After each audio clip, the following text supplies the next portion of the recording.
প্রিয় শিক্ষার্থী, তোমরা আজকে ভেক্টর অধ্যায়ের ষষ্ঠ লেকচার দেখবে। আজকের লেকচারে থাকছে ডট গুণন এবং দুটো ভেক্টরের মধ্যবর্তী কোণ নির্ণয়, অর্থাৎ দুটো ভেক্টরকে যদি ডট গুণন করতে হয় কিভাবে করবে আজকের ভেক্টরে তা বিস্তারিত দেয়া থাকবে। আয়তাকার অক্ষ বরাবর অবস্থিত একক ভেক্টরের বৈশিষ্ট্য, অভিক্ষেপ বা লম্ব বিক্ষেপ। এই অভিক্ষেপ এবং লম্ব বিক্ষেপের আরেকটি নাম হচ্ছে স্কেলার অভিক্ষেপ। তারপরে শিখবে অংশক বা উপাংশ। এই অংশক বা উপাংশের আরেকটি নাম হচ্ছে ভেক্টর অভিক্ষেপ। তারপরে থাকবে গত 5টি লেকচার এবং আজকের লেকচার সহ সবগুলো লেকচারের সমন্বয়ে একটি গাণিতিক সমস্যার সমাধান, যেখানে সবগুলো নিয়ম থাকবে। আশা করছি তোমরা গুরুত্বের সাথে লেকচারটি করবে।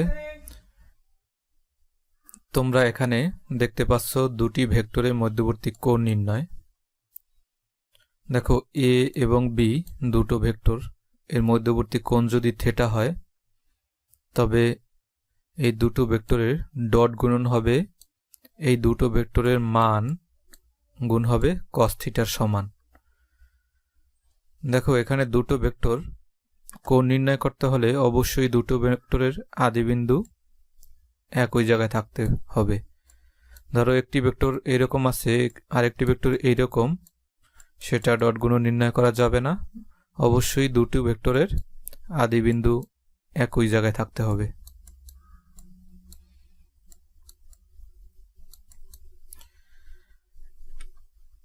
তাহলে তোমরা ভালোভাবে দেখে নাও, এই টার্মটা অনেকবার তোমাদের ইউজ করতে হবে।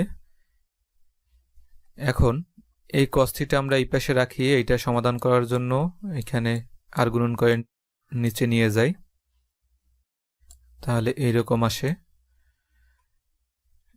এইখানে দেখো মডুলাস তুলে দিয়েছে। তোমরা নিশ্চয়ই জানো যে কোনো একটা ভেক্টরের মান স্কেলার হয়, এইরকম স্কেলার ফর্মেও লেখা যায়।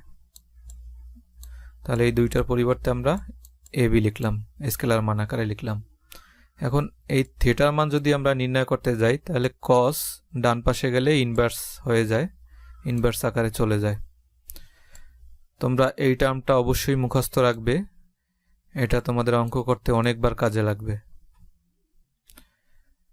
দ্রষ্টব্য, একটা জিনিস খেয়াল করো, এই দুটো ভেক্টর, ধরো একটা এ আর একটা হচ্ছে বি, এইটা এ ভেক্টর আর এটা হচ্ছে বি ভেক্টর। এই দুটো ভেক্টরের মধ্যবর্তী কোণ যদি 90 ডিগ্রি হয় তবে এর ডট গুণন হবে 0। 0 কিসের জন্য? দেখো, এইখানের মধ্যবর্তী থিটার মান হচ্ছে 90 ডিগ্রি। এখন এইখানে যদি 90 ডিগ্রি বসাও তাহলে cos থিটার মান cos 90 ডিগ্রি হয়। cos 90 ডিগ্রি মানে 0, তাহলে এই ডান পাশের অংশটুকু টোটালটা 0 হয়ে যায়। তাহলে আমরা a ডট বি এর গুণ লিখতে পারি ইকুয়াল 0। আর যেহেতু 0 লিখেছি, তাহলে যে কোনো একটা মান, এর মান অথবা বির মান 0 হলে তাহলে কিন্তু এই 0 সমান হয়, সেটাই লিখছে। এ ভেক্টরের মান 0 ভেক্টর অথবা বি ভেক্টরের মান 0 ভেক্টর হয়। তাহলে আমরা শিখলাম, যদি দুটো ভেক্টরের মধ্যবর্তী কোণ 90 ডিগ্রি হয় তবে দুটো ভেক্টরের ডট গুণন হবে 0। এবারে দেখো, আয়ত অক্ষ বরাবর অবস্থিত একক ভেক্টর আই জে কে এর কিছু বৈশিষ্ট্য। তোমরা জানো আই জে কে হচ্ছে এক্স অক্ষ বরাবর, ওয়াই অক্ষ বরাবর এবং জেড অক্ষ বরাবর একক ভেক্টরগুলো। এখন এই একক ভেক্টর দুইটার যদি আমরা ডট গুণন করি, ধরো আই ডট গুণন আর একটা আই, দুইটার যদি আমরা ডট গুণন করি, এখানে দেখতে পাচ্ছ দুইটার যদি ডট গুণন করি তাহলে এই সূত্র অনুসারে আমরা যদি বসাই তাহলে আই ভেক্টরের মান একবার, এখানে আছে এ ভেক্টর, যেহেতু এটা দুইটা ভিন্ন ভিন্ন ছিল, এখানে দুইটা একই। আবার আই ভেক্টরের মান cos 0 ডিগ্রি। তোমরা নিশ্চয়ই জানো, আগে সংজ্ঞায় বলেছিলাম যে একক ভেক্টরের মান এক একক হয়, অর্থাৎ এই যে একক ভেক্টর এর মান যদি আমরা বের করি সবসময় 1 হয়। আর যেহেতু আই ভেক্টরটি তার নিজের সাথে 0 ডিগ্রি কোণ উৎপন্ন করে, এই জন্য আমরা cos 0 ডিগ্রি লিখেছি। তাহলে cos 0 ডিগ্রির মান হচ্ছে অন, আর একক ভেক্টর এই আই এর মান হচ্ছে অন, এইখানেও আই এর একক ভেক্টরের মান হচ্ছে অন। এই তিনটা অন গুণ করলে অনই আসে। তার মানে আমরা বুঝতে পারছি যে একক ভেক্টর এরা নিজের সাথে নিজের ডট গুণন সবসময় অন হয়। দেখো অনুরূপভাবে যে আর কে এর মানও হচ্ছে অন। কিন্তু এবারে খেয়াল করো, নিজের সাথে যদি গুণ না হয়, অন্য একটি একক ভেক্টরের সাথে গুণ হয়, ডট গুণন হয়, সেক্ষেত্রে কি ঘটবে দেখো। আই এর সাথে যদি যে গুণ করি আমরা, এখানে কোণ হচ্ছে 90 ডিগ্রি। তোমরা জানো 90 ডিগ্রি কোণের ক্ষেত্রে এ আর বি এর ডট গুণন হয় 0। তাহলে আমরা সরাসরি এখানে 0 লিখতে পারি। এইখানে আই যেহেতু 90 ডিগ্রি আছে, তাহলে এই দুইটার ডট গুণন আমরা সরাসরি 0 লিখতে পারি। এইখানে দেখো 0, অথবা এই সূত্রের মতো করে বসালেও এখানে থিটার মান যেহেতু 90 ডিগ্রি মান 0 হয়ে যায়, এই জন্য ডান পাশে টোটালটা 0। একইভাবে যে কে আই এগুলো সব মানগুলোই 0। কেবলমাত্র নিজের সাথে নিজের ডট গুণন হচ্ছে অন। এটা তোমরা মনে রাখবে, একটু পরেই তোমাদের এই প্রয়োগগুলো রয়েছে। আমরা পরবর্তী স্লাইডে যাই। দেখো দুটি ভেক্টরের স্কেলার গুণজ। এবার আমরা প্র্যাকটিক্যালি অঙ্কের মতো করে করব। দেখো এ ভেক্টরের মান দেয়া আছে a1 i cap, a2 j cap, a3 k cap, এবং বি ভেক্টরের মান আছে b1 i cap, b2 j cap plus b3 k cap. এখন এই এ ভেক্টর এবং বি ভেক্টরের যদি আমরা ডট গুণন করি, a ডট বি, অর্থাৎ এ ভেক্টরের সাথে বি ভেক্টর ডট গুণন, তাহলে আমরা দুইটা একই পাশাপাশি সাজালাম। দুইটা ভেক্টরের মান সাজানোর পরে দেখো, তোমরা স্বাভাবিক বীজগণিতে যেভাবে গুণ করো, এই প্রথম এই টার্মটাকে তিনটার সাথেই গুণ করতে হবে না পরবর্তী, আবার এই টার্মটাকে পরবর্তী তিনটার সাথে, আবার এই টার্মটাকে পরবর্তী তিনটার সাথে, অর্থাৎ 3 3 9টি টার্ম হওয়ার কথা ছিল। কিন্তু এখানে 9টি টার্ম আমরা করব না, কারণ আগে আমরা কিছু জিনিস শিখে এসেছি, ওগুলোর আমরা প্রয়োগ করব। দেখো আই একক ভেক্টরের সাথে a1 এর সাথে গুণ হবে প্রথম, এই পাশের আই একক ভেক্টরের সাথে b1, তাহলে a1 আর হচ্ছে b1, আর দুইটা আছে i ক্যাপ, অর্থাৎ দুইটা একক ভেক্টরের ডট গুণন। তোমরা জানো দুইটা একক ভেক্টরের ডট গুণন একটু আগে দেখেছো অন হয়, এই জন্য আমরা সরাসরি এই টার্মটা লিখতে পেরেছি a1 b1। এখন a1 এইটার সাথে যখন এইটা আবার গুণন করতে যাবে, তখন দেখো a1 b2, আর এইখানে হবে আই একক ভেক্টরের সাথে যে একক ভেক্টরের ডট গুণন। তোমরা এই মানটাও জানো, একটু আগে দেখেছো আগের স্লাইডে, এর মান হচ্ছে 0। তাহলে এই টার্মটা কি আমাদের লেখার দরকার আছে? নাই। শুধুমাত্র নিজেরা নিজেদের সাথে যে গুণনগুলো হয় ওই মানগুলোই আমরা লিখব। তার মানে এইটাও হবে না। আইয়ের সাথে যদি আমরা কে করি, কে করলেও 0 আসে। দেখো এইটা যদি আই হয়, এইটা জে হয়, এইটা কে হয়, তাহলে আইয়ের সাথে কেও কিন্তু 90 ডিগ্রিতে আছে, 90 ডিগ্রি হইলেই 0। তার মানে একটা মানই শুধু কাউন্ট হবে আইয়ের সাথে আইয়ের। একইভাবে যখন আমরা a2 কাজ করব a2 নিয়ে, তখন সবগুলো 0 হলেও একটি খালি 0 হবে না, যেটি জে এর সাথে জে গুণ হবে ডট গুণন, অর্থাৎ a2 আর b2টা থেকে যাবে, কারণ এই জে এর সাথে জে গুণন করলে, ডট গুণন করলে আসবে 1। একইভাবে a3 k ক্যাপ, আর এইখানে b3 k ক্যাপের ক্ষেত্রেই শুধু a3 b3 আসবে, আর বাকিগুলো সব 0 হয়ে যাবে। এবারে একটা ছোট অঙ্ক করো তোমরা। দেখো এ ভেক্টরের মান দেয়া আছে, বি ভেক্টরের মান দেয়া আছে, এ আর বি এর ডট গুণন নির্ণয় করবে।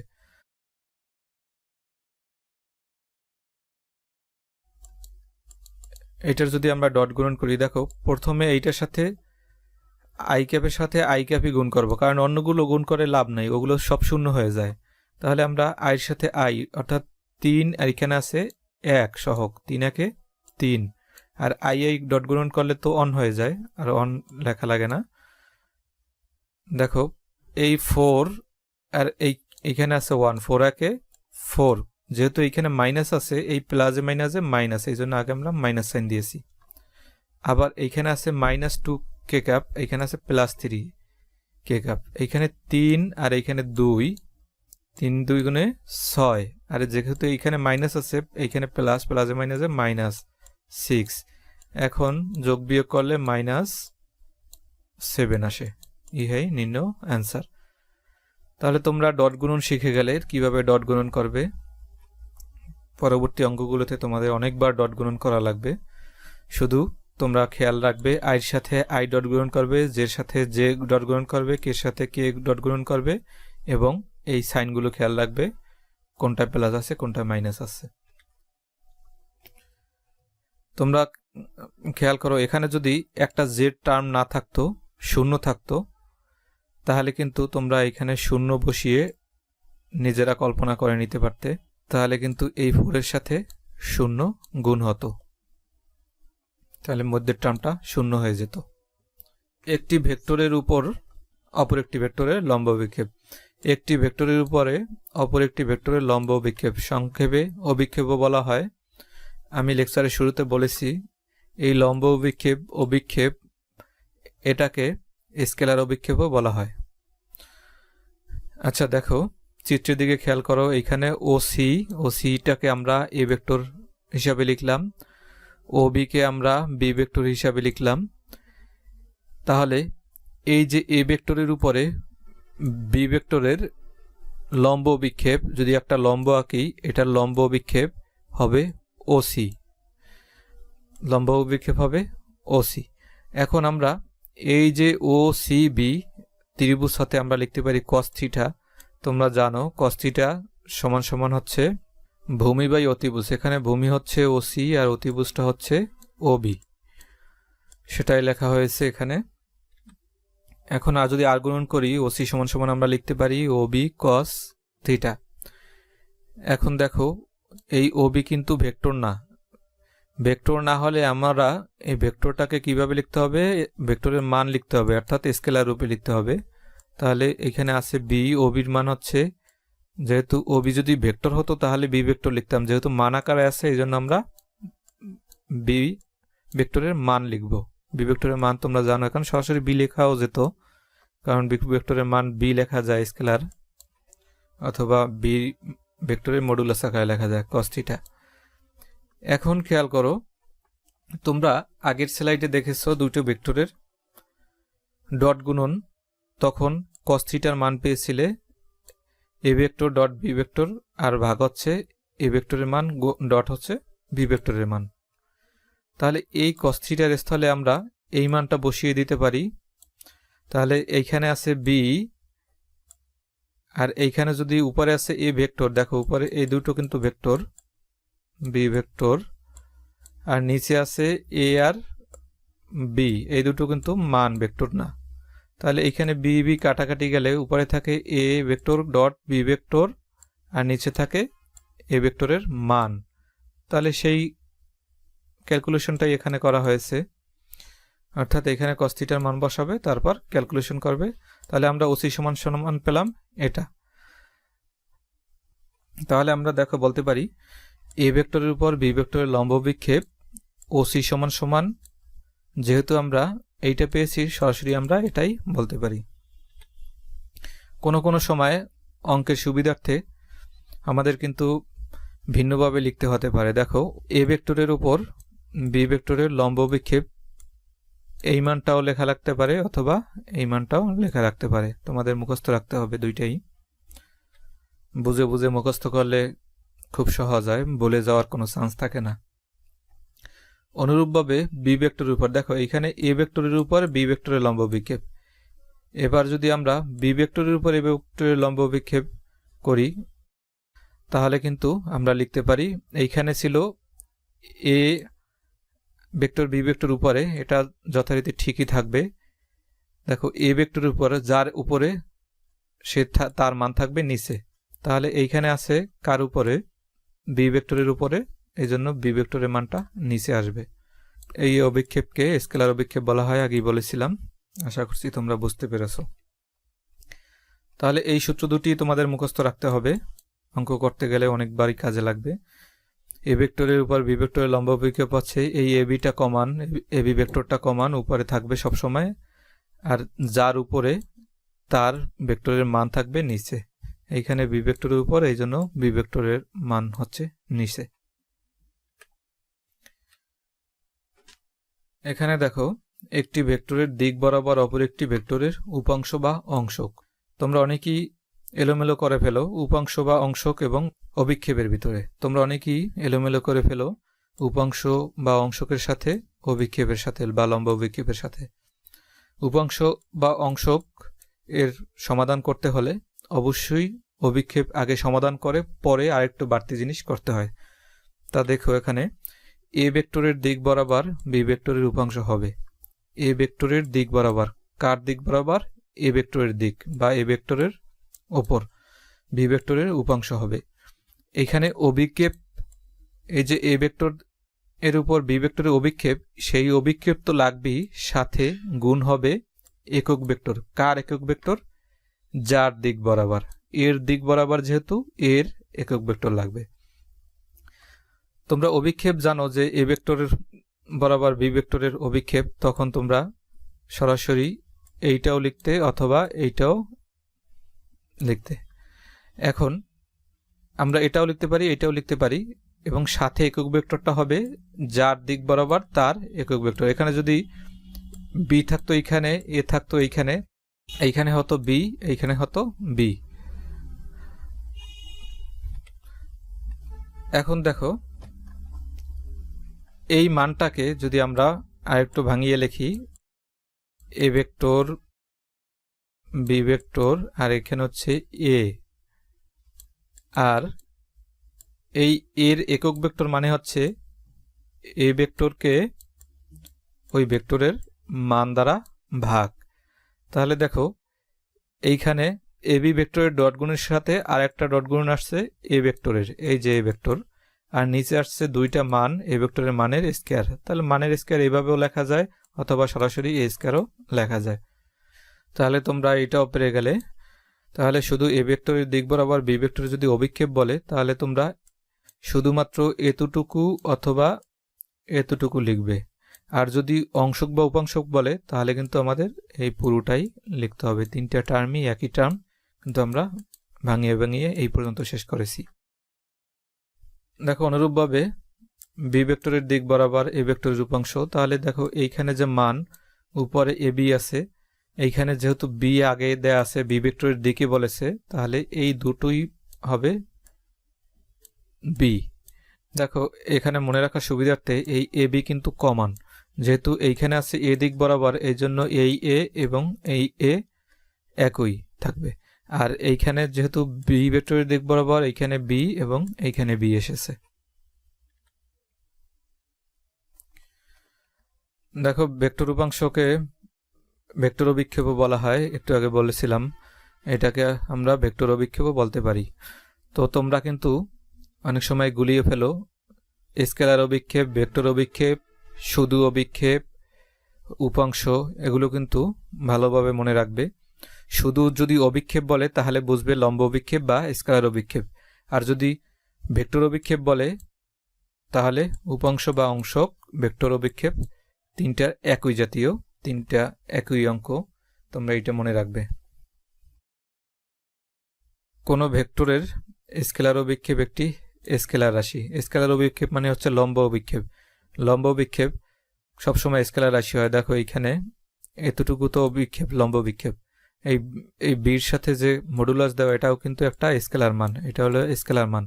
আর যখনই এই যে অভিক্ষেপ যখন উপাংশ আকারে তৈরি হয়, তখন কিন্তু এইখানে আর স্কেলার থাকে না, ভেক্টর চলে আসে। তাহলে এই সূত্র দুটি তোমরা মনে রাখবে, ভালোভাবে মনে রাখবে। এ পর্যন্ত আমরা যে যে সূত্রগুলো শিখলাম, দেখো ভেক্টরের মানগুলো এরকম ছিল যে আই ভেক্টর একক ভেক্টরের সাথে সহগের স্কয়ার প্লাস জে ভেক্টরের সাথে সহগ তার হোল স্কয়ার এবং কে ভেক্টরের সাথে তার সহগের হোল স্কয়ার, টোটালটার বর্গমূল।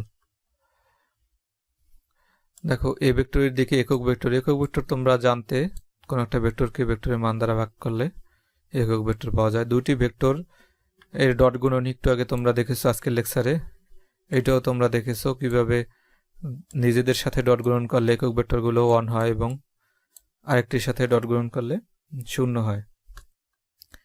আবার দেখো এ ও বি ভেক্টর দ্বয় পরস্পর লম্ব হলে তোমরা জানো যে যদি 90 ডিগ্রি হয় সেক্ষেত্রে দুইটার ডট গুণন 0 হয়ে যেত, তো এই শর্তটাও তোমরা জানো। আর এইখানে দেখো উপাংশ একটু আগে তোমরা দেখেছো এ ভেক্টরের দিক বরাবর বি ভেক্টর উপাংশ, বি ভেক্টরের দিক বরাবর এ ভেক্টর উপাংশ এবং বি ভেক্টরের উপর লম্ব অভিক্ষেপ এ ভেক্টরের এবং এ ভেক্টরের উপরে লম্ব অভিক্ষেপ বি ভেক্টরের, এগুলো তোমরা জানো। তো এই সূত্র কয়টা তোমাদের অনেক প্রয়োজনীয়, ভালোভাবে মনে রাখবে। এখন আমরা গাণিতিক সমস্যা করব। দেখো এতগুলো যা সূত্র দেখেছো সবগুলোই এই একটা সমাধানে রয়েছে। দেখো এ ভেক্টরের মান দেয়া আছে, বি ভেক্টরের মান দেয়া আছে, এ ও বি উভয়ের ভেক্টরের সমান্তরাল একক ভেক্টর নির্ণয় করতে বলেছে, অর্থাৎ এ ভেক্টরের একক ভেক্টর নির্ণয় করতে বলেছে, বি ভেক্টরের একক ভেক্টর নির্ণয় করতে বলেছে। তোমরা একক ভেক্টরের নিশ্চয়ই সূত্র জানো, এ এবং বি এর লব্ধি ভেক্টরের সমান্তরাল একক ভেক্টর। এ ও বি ভেক্টরের যোগ করতে হবে, যোগ করার পরে লব্ধি হয়, ওই লব্ধির একক ভেক্টর নির্ণয় করতে বলেছে। আর একটু স্টেপে গিয়ে এ ও বি এর মধ্যবর্তী কোণ নির্ণয় করতে বলছে। এইমাত্র তোমরা দেখেছো কোণ নির্ণয় করে কিভাবে। এ এর উপর বি এবং বি এর উপর এ ভেক্টরের অভিক্ষেপ নির্ণয় করতে বলছে। অভিক্ষেপ মানে তোমরা জানো লম্ব অভিক্ষেপ বা স্কেলার অভিক্ষেপ। এ ভেক্টর বরাবর বি এবং বি ভেক্টর বরাবর এ ভেক্টরের উপাংশ নির্ণয় করতে বলেছে। সবগুলো সূত্রই আজকে তোমরা দেখেছো, তো আমরা ধাপে ধাপে করব। দেখো 1 নম্বরে দুইটারই একক ভেক্টর নির্ণয় করতে বলছে। একক ভেক্টর নির্ণয় করতে হলে যদি আমরা এই মানটাকে আমরা একক ভেক্টর নির্ণয় করি তাহলে দেখো এই ভেক্টরকে ভেক্টরের মান দ্বারা ভাগ, যেহেতু এই ভেক্টরকে এই ভেক্টরের মান দ্বারা ভাগ, তাহলে এ ভেক্টর তো এখানে দেয়া আছে, মানটা বের করে নিতে হবে। আগে তোমরা মানটা বের করে নিবে। এই ভেক্টরের মান দেখো বর্গমূল, এই যে আই এর সাথে যে সহগ তার হোল স্কয়ার প্লাস জে এর সাথে তার হোল স্কয়ার প্লাস কে এর সাথে যে সহগ তার হোল স্কয়ার, এখানে 3 আসে। এখন দেখো এই ভেক্টরটা কি, এই ভেক্টরটা ছিল এই যে এই ভেক্টর, আর ভাগ হচ্ছে 3, ভাগ 3 কে 1/3 আকারে লেখা হয়েছে। সমস্যা নাই, তোমরা আশা করি বুঝতে পেরেছো। এটাই হচ্ছে একটি অ্যান্সার। এবং বি ভেক্টরের ক্ষেত্রে একইভাবে তোমরা বের করবে, বি ভেক্টরের ক্ষেত্রে এটা হচ্ছে অ্যান্সার। অর্থাৎ সোজা কথা বি ভেক্টর এবং এ ভেক্টরের একক ভেক্টর নির্ণয় করবে। এবারে দেখো 2 নম্বরে যেটি বলেছে এ ভেক্টর এবং বি ভেক্টরের লব্ধি ভেক্টরের সমান্তরাল। লব্ধি মানে হচ্ছে যোগ, লব্ধি মানে যোগ, তাহলে দুটো ভেক্টর আগে যোগ করতে হবে। এ যোগ বি, এ যোগ বি, দেখো এখানে 2 আর এখানে 6, 8 আই ক্যাপ, এখানে আছে 2 আর এখানে আছে -3, অর্থাৎ +2 আছে এখানে -3, তাহলে মাইনাস জে হবে, মাইনাস জে ক্যাপ। এখানে আছে একটা কে, এখানে আছে 2টা, টোটাল 3 কে ক্যাপ। এখন এই যে লব্ধি তার মডুলাস অর্থাৎ এর মান বের করতে হবে। লব্ধি ভেক্টর তো এই একটা ভেক্টর হয়ে গেছে, এইটার মান বের করতে হবে। তাহলে দেখো এই 8 এর উপরে এইখানে হোল স্কয়ার, এইখানে যেহেতু -1 আছে এই জন্য -1 এর উপর হোল স্কয়ার, এইখানে 3 এর উপরে হোল স্কয়ার, আর টোটালটার বর্গমূল এখানে আসে 74 বর্গমূল।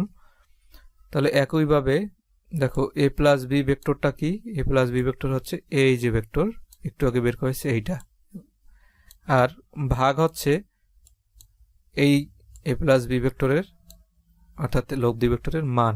আমরা মান বের করেছি বর্গমূল 74, তাহলে এই 74 নিচেই লিখলাম আমরা, বা 1/, আকারে এইভাবে লেখা যায় অথবা সরাসরি নিচেও লেখা যায় যে 74 বর্গমূল।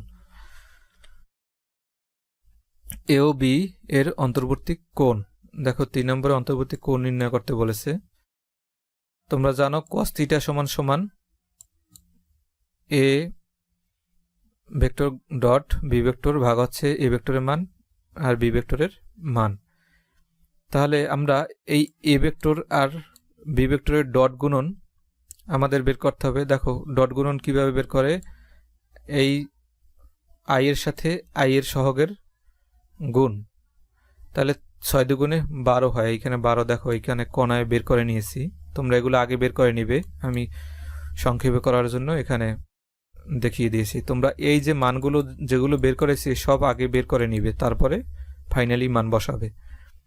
দেখো এ ডট বি এইখানে আসে 2, 6 দুগুণে 12, পরের টার্মটা এইখানে আছে 2j, এইখানে আছে 3j, যেহেতু মাইনাস আছে মাইনাস এ প্লাস এ এই মাইনাস হয়েছে, 3 দুগুণে 6, এই 6, এইখানে আছে একটাকে, এইখানে আছে দুইটাকে, 2 একে 2, এই 2, তাহলে এই সমাধান করলে আসে 8।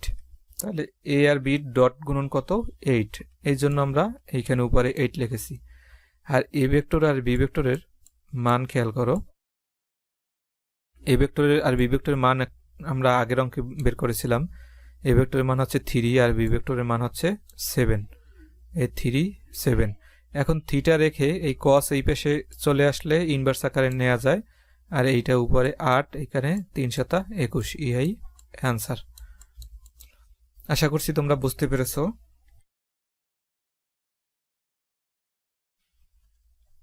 এখন 4 নম্বরে দেখো এ এর উপর বি এবং বি এর উপর এ ভেক্টরের অভিক্ষেপ। দেখো এ বরাবর বি এর লম্ব অভিক্ষেপটা কি, এ ভেক্টর আর বি ভেক্টর এটা ডট গুণন ভাগ হচ্ছে এ ভেক্টরের মান, যার বরাবর থাকবে তার মান নিচে থাকে।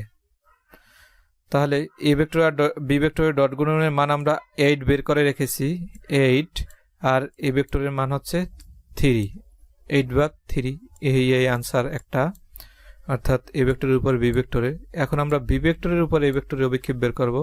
বি বরাবর এ ভেক্টরের লম্ব অভিক্ষেপ হচ্ছে, যেহেতু বি বরাবর এই জন্য এইখানে নিচে বি, তাহলে এইটার কমন মান এটা আমরা 8 আগেই বের করে রেখেছিলাম এইখানে, আর বি ভেক্টরের মান কত 7 এখানে বের করেছি, তাহলে 8/7। তাহলে আমাদের 4 নম্বরও শেষ হলো। এইবারে দেখো আমাদের বের করতে হবে মানে এ ভেক্টর বরাবর বি ভেক্টর এবং বি ভেক্টর বরাবর এ ভেক্টরের উপাংশ। উপাংশ তোমরা জানো, উপাংশ বের করতে হলে লম্ব অভিক্ষেপ আগে বের করতে হবে, তার সাথে যার বরাবর তার একক ভেক্টর গুণ হয়। যেহেতু এখানে বলা আছে এ ভেক্টর বরাবর বি ভেক্টরের উপাংশ, তাহলে এই দুটো আগে আমাদের লম্ব অভিক্ষেপ বের করে নিতে হবে। লম্ব অভিক্ষেপ বের করার পরে তার সাথে যে একক ভেক্টরটা গুণ করতে হবে।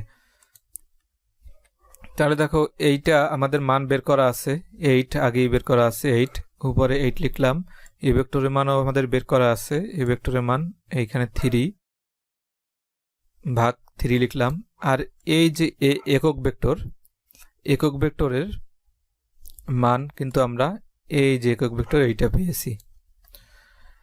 তাহলে আমরা দেখো 8/3 আর যে এই মানটা পেয়েছি, এইটা পেয়েছি এই যে এই মান, তো এখান থেকে বসিয়ে দিলাম এই একক ভেক্টরের মান। এখন এইটা যদি গুণ করি উপরে 8 থাকে, 3 3 9, এইটাই হচ্ছে অ্যান্সার, এই যে এ ভেক্টর বরাবর বি ভেক্টরের উপাংশের। এখন আমরা বি ভেক্টর বরাবর এ ভেক্টরের উপাংশ, তাহলে কি হবে দেখো বি বরাবর এ ভেক্টরের উপাংশ, এইখানে উপরে এ বি আর নিচে আসছে বি ভেক্টরের মান, এইখানে বি একক ভেক্টর। তাহলে দেখো এই এ বি এর মান হচ্ছে 8 আর এই বির মান হচ্ছে 7, আর দেখো আর বি একক ভেক্টরের মান আমরা আগেই পেয়েছিলাম, একক ভেক্টরের মান হচ্ছে এই। তাহলে আমরা এইখানে বসিয়ে দিলাম 8/7 আছে, এই অংশটুকু হচ্ছে এই যে এই অংশটুকু। তাহলে এখন যদি ক্যালকুলেশন করি তাহলে যা আসে ইহাই নির্ণয় বি ভেক্টর বরাবর এ ভেক্টরের উপাংশ। তো আশা করছি তোমরা বুঝতে পেরেছো। যদি কোনো সমস্যা থাকে তোমরা মেসেজে নক করবে। আজকে এ পর্যন্তই। তোমরা সবাই ভালো থাকো, সুস্থ থাকো। সবাইকে ধন্যবাদ। আল্লাহ হাফেজ।